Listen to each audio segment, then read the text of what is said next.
Hi everybody, this is Beth from Crossroads Gardens, and this week my mom and I managed to slip away to one of our favorite local thrift stores for a few minutes. While we were at the thrift store, I found a set of old cookbooks. They were originally published in 1954, 1955, and then republished again in 1965, and I'll show you what some of them look like. This is one, Cooking with Sour Cream and Buttermilk. They have great illustrations all throughout. Quick dishes for the woman in a hurry. That's definitely me all the time. Sunday night suppers. And salads and salad dressings. And I've had a whole lot of fun looking through these cookbooks, and I decided that I wanted to try one of the recipes out in them. So it comes from this book, Salads and Salad Dressings. 247 crisp, cool, light, and hearty salads. And this is under the heading of sherbets for fruit salads. So I love all the little sherbets across the top. They're dancing across the page. They're pretty cute. So this one is for creamy lemon sherbet. I really love lemon flavoring and lemon things, so I thought this is perfect for summer. And it looks pretty easy, so I'm gonna give it a try and we'll see how it turns out. But the first thing that it calls for is 1 1/4 cups of sugar. So I've got that right here. I'm gonna dump that in. And then you're going to blend that in with a 1/2 cup of lemon juice. So there goes the lemon juice. And it also calls for 2 teaspoons of grated lemon peel. I didn't have any lemon peel or any lemons to make any grated lemon peel, so I'm just gonna leave that out and hope for the best. 1/8 teaspoon of salt. So I have that. Oops, spilled a little. No worries. There we go. That'll be perfect. And I think I'm going to stir this up a little bit before I add the last ingredient, which is 2 cups of cream. Heavy whipping cream. I really don't think you can go wrong with heavy whipping cream in a recipe. So I'm going to go ahead and pour this in as I stir. Okay. So still stirring. And it says to stir until the sugar is dissolved. So. And it also says that you can add a few drops of yellow food coloring. I'm going to leave those out too because I'm not big on added food coloring, just for the sake of adding food coloring. Okay, I'm not feeling any grains of sugar in the bottom, so I think it's probably pretty smooth. Okay, the next part says to pour into the refrigerator tray and set in the freezing compartment of the refrigerator and freeze until the mixture is mush-like in consistency. So, here's what I've got so far. It's kind of just looks like thick sour cream, sort of. So I'm gonna pour this into my makeshift freezing tray, which is really just a 8x8 pan.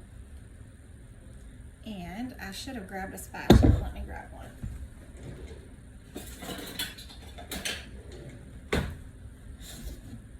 Okay.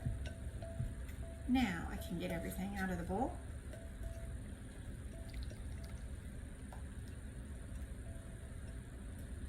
So we'll put that in the freezer and I'll just check on it after a while and see when it gets to mush-like consistency, and then we'll do the next part.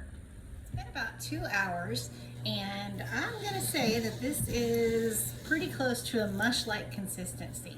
I forgot to mention in the first part of the video that when you were freezing your sherbet mixture, you also needed to chill a mixing bowl and beaters to turn this out into. So you need to do that at the very first of the recipe. So it's pretty mushy. I don't know if you can see that, but that's kind of how it's coming off the spatula. That might show you a little bit. So I'm going to turn it into a bowl. Make sure I scrape out all of the things. I did kind of stir it in the middle of the freezing time because it was starting to freeze a little around the edges, and I didn't want the edges to be completely frozen and the middle just still completely liquid. So I think that helped it out a little bit, stirring it. Okay, and then the next thing says to beat until smooth. So, all right.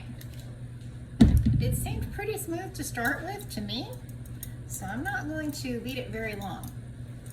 This may be a mistake, I don't know. We'll see how it turns out. I've never made this before, so we will find out.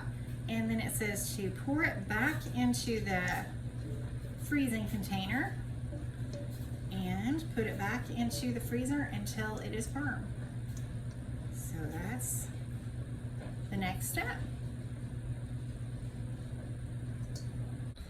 All right, it's been an hour and a half this time since I whipped the mixture smooth, and I think it's close enough for us to take a look.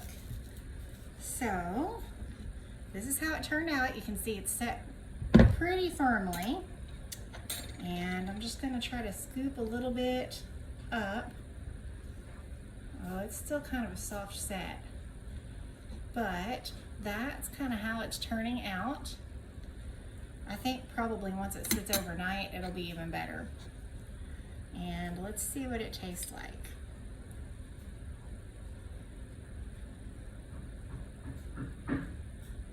Very good. Kind of like a creamy lemon custard ice cream flavor. Not sure if I would say sherbet if I originally tasted this, but absolutely delicious. You can see how fast it's melting. I think it definitely needs to set a little bit longer, but definitely a hit. They have variations in the cookbook. You can also make this as a lime sherbet, a tangerine sherbet, and an orange sherbet, and I think all of those would be pretty good. Pretty easy summertime treat to make, especially if you have a little bit of time to whip it up and then just pop it in the fridge for several hours during the day, and very delicious. So I'd say this is a hit. Thanks for watching. You can follow us on Facebook, Instagram, and of course YouTube at Crossroads Gardens. See you later.